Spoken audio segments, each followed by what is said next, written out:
Assalamu alaikum wa rahmatullahi wa barakatuh, ya al-mu'minun. Alors bienvenue à vous. Dans cette vidéo, Inch'Allah, ce sera une vidéo importante. Il y a des choses importantes à dire sur comment est-ce que peuvent naître des conflits chez les musulmans. Des conflits, c'est-à-dire des conflits sociaux entre les musulmans.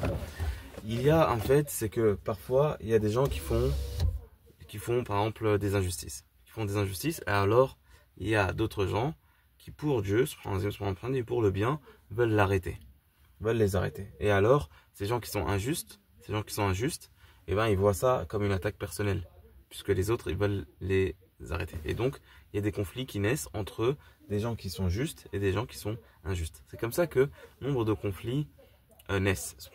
Ils font. C'est à cause des premiers qui sont injustes. C'est eux la cause. Donc, il ne faut pas dire que c'est l'islam qui est la cause de guerre, etc., etc. Non, l'islam, c'est pour arrêter l'injustice. L'islam, c'est pour arrêter l'injustice. Et même dans un cadre humain plus général, il y a ce fait-là, même entre frères et sœurs, etc., etc. Il y en a un parfois qui peut être injuste vis-à-vis de l'autre. Et alors, il faut arrêter cette injustice-là. Et on demande par exemple aux parents d'arrêter cette injustice-là. Et on demande aux parents d'être justes, etc., etc. Voilà comment peuvent naître de grands conflits. Et quelqu'un pourrait dire, mais pourquoi est-ce qu'ils veulent arrêter l'injustice? Ils ont qu'à les laisser faire.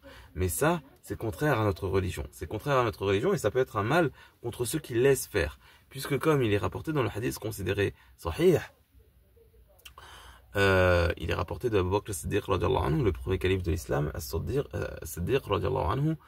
que taqra'una هذه الآية يا أيها الذين آمنوا عليكم أنفسكم لا يضركم من ضل يا أيها الذين آمنوا عليكم أنفسكم لا يضركم من ضل إذا اهتديتم.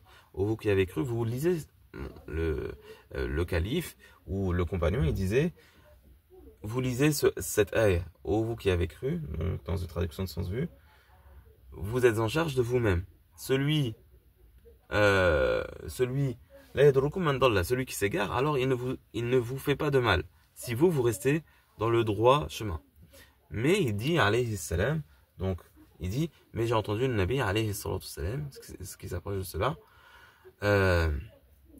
yushiku an yadlimu an-nas aw, c'est-à-dire que si vous prenez pas sur la main de l'injuste, alors parmi vous, alors il est probable que Allah subhanahu wa ta'ala prenne toute la population dans un châtiment, si vous n'arrêtez pas la personne qui est injuste. Ou si il y a des péchés qui sont faits, etc., et que vous n'empêchez pas alors que vous pouvez empêcher, alors Allah subhanahu wa ta'ala peut prendre tout le monde dans un péché, dans un châtiment, pardon.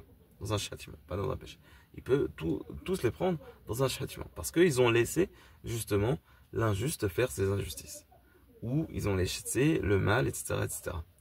Donc, subhanallah, c'est une chose qui est très importante à savoir. Donc, la cause initiale, c'est le mal et l'injustice qui est faite par certains.